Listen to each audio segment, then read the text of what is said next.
Hello everyone, welcome back to my YouTube channel Harsh cassette. हाँ तो guys, Salaar ceasefire 1 के लिए जिस तरह से दबदबा देखने को मिल रहा है, खौफ देखने को मिल रहा है, हेटर्स डरे डरे से घूम रहे हैं। और जब से इसके पॉजिटिव रिव्यू आए हैं हर कोई दे रहा है, और जो पब्लिक का रेस्पॉन्स देखने को मिल रहा है ना भाई सब, इंडियन सिनेमा एकदम चौंक गया कि भाई साहब ये क्या हो गया है।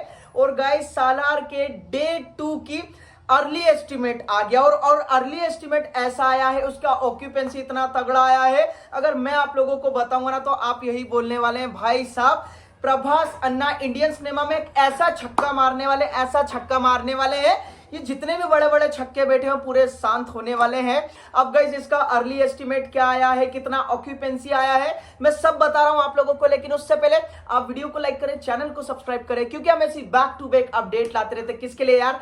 आप ही के लिए। तो चलिए जान लेते गाइस, जो world wide box office collection आया है ना 178 करोड़ प्लस का जो आया है ना, ये हेटर्स लोगों ने सोचा नहीं होगा कि भाई साहब इतना एक्सपेक्ट किया भी नहीं होगा जिस तरह से देखने को मिला है। और 2023 की हाईएस्ट ओपनिंग डे बनी है भाई साहब, आप लोगों को पता चल ही गया होगा। हाँ तो गाइस, पहले अपन बात कर लेते हैं सालार के डे 1 के नेट कलेक्शन के बारे में और ग्रॉस कलेक्शन के बारे में। जो भाई साहब इसका नेट बना है वो बना है 93.45 करोड़ का बना है। अगर मैं तेलुगु स्टेट की बात करूं, वहां से इतना तगड़ा निकल कर आया है 69.5 करोड़ का आया है तेलुगु लैंग्वेज से गाइस, ओनली तेलुगु लैंग्वेज से। वहीं अगर मैं मलयालम की बात करूं तो मलयालम लैंग्वेज में आया है 3.55 करोड़ प्लस का आया है। तमिल की अगर मैं बात करूं तो 3.75 करोड़ का आया है।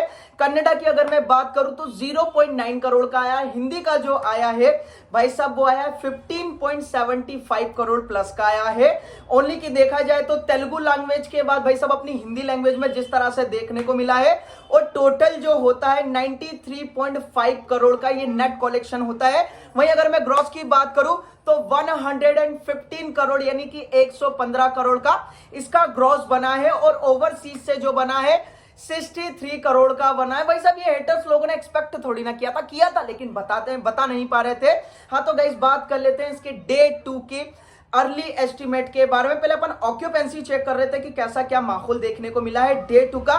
तेलुगु लैंग्वेज की अगर मैं बात करूं तो मॉर्निंग शोज में जो ऑक्यूपेंसी देखने को मिली है 64% की ऑक्यूपेंसी देखने को मिली है तेलुगु लैंग्वेज में। वहीं अगर मैं आफ्टरनून की बात करूं तो आफ्टरनून में काफी हेवी जंप देखने को मिला ऑक्यूपेंसी में, 68% प्लस का ऑक्यूपेंसी है मॉर्निंग शोज में। और गाइस इवनिंग का आया नहीं, क्योंकि इवनिंग चली रहा है, नाइट का अभी आया नहीं है। वहीं अगर मैं बात करूं अपनी मलयालम लैंग्वेज की बात करूं तो मॉर्निंग की जो थी 33% थी, आफ्टरनून की जो थी 39% थी, यहां पर भी जंप देखने को मिला है। इवनिंग की नहीं आई है, नाइट की नहीं आई। वहीं अगर मैं तमिल की बात करूं तो तमिल की जो ऑक्यूपेंसी थी 23% की थी, आफ्टरनून की जो थी 30% की, यहां पर भी जंप देखने को मिला है। और गाइस यहां पे अगर मैं बात करूं कन्नडा की, तो कन्नडा की मॉर्निंग में यहां पर ऑक्यूपेंसी देखने को मिली है 41% की ऑक्यूपेंसी देखने को मिली है, आफ्टरनून की 68% देखने को मिली है। और हिंदी की अगर मैं बात करूं ना, ये मुझे सच में आप लोगों को भी मतलब अब देखते हैं क्या होने वाला है, 90% की यानी कि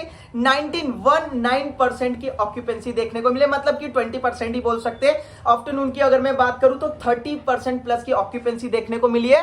भाई साहब ये था सालार के डे 2 के ऑक्यूपेंसी का भाई साहब, जो कि माहौल गर्म, इतने ठंड में भी इतना माहौल गर्म कर रखा है। और गाइस जिस तरह से अब आप लोगों को पता ही होगा, न्यूट्रल ऑडियंस है ना, पहले रिव्यू का वेट करते, तो रिव्यू तो ऑलमोस्ट काफी तगड़े आए हैं।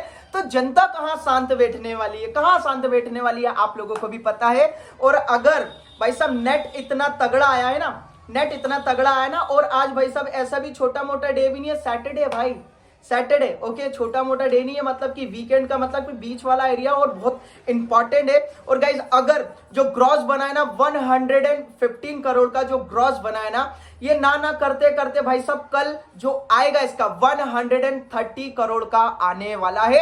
ये लिख के ले आप, ग्रॉस की बात कर रहा हूं मैं, 130 यानी कि 130 करोड़ के लगभग का आने वाला है। वहीं अगर मैं ग्रॉस की बात करूं तो ग्रॉस जो आने वाला भाई साहब वो 100 करोड़ प्लस का आने वाला है। और ओवरसीज में तो भाई साहब उसका बोलो मत, क्योंकि वहां पर जो मतलब कि काउंटडाउन जिस लेवल पे देखने को मिल रहा, तबाही देखने को मिल रही है, वो इंडियन सिनेमा को इतना शॉक्ड करने वाला वाला है।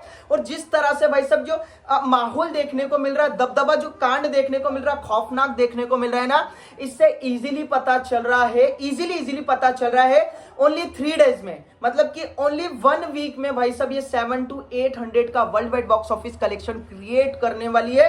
क्योंकि रिव्यू इतने सॉलिड आ रहे हैं ना, इतने सॉलिड आ रहे हैं कि किसी ने सोचा भी नहीं होगा। बाकी होप फॉर दी बेस्ट, क्या आता है सेकंड डे का official world wide box office collection, वो तो कल पता चली जाएगा क्योंकि मूवी की टीम शेयर कर ही देगी। बाकी गाइस आप लोग हमें बताएं सालार सीज फायर पार्ट 2 के डे 2 के बारे में आप लोगों को क्या लगता है, कितना आ सकता है भारत का, ओवरसीज का, और अर्ली एस्टिमेट के बारे में क्या लगता है, अपने ओपिनियन भाई कमेंट सेक्शन में जरूर बताइएगा। वीडियो को अगर आपने लाइक नहीं किया लाइक कर दीजिएगा, शेयर नहीं किया तो शेयर कर दीजिएगा, चैनल को सब्सक्राइब भी कर लीजिएगा जिससे कि आपका भी इंस्पायर्ड और मोटिवेट होता है। चलिए मिलते हैं नेक्स्ट वीडियो में फिर से एक नई अपडेट के साथ, तब तक के लिए जय हिंद जय भारत।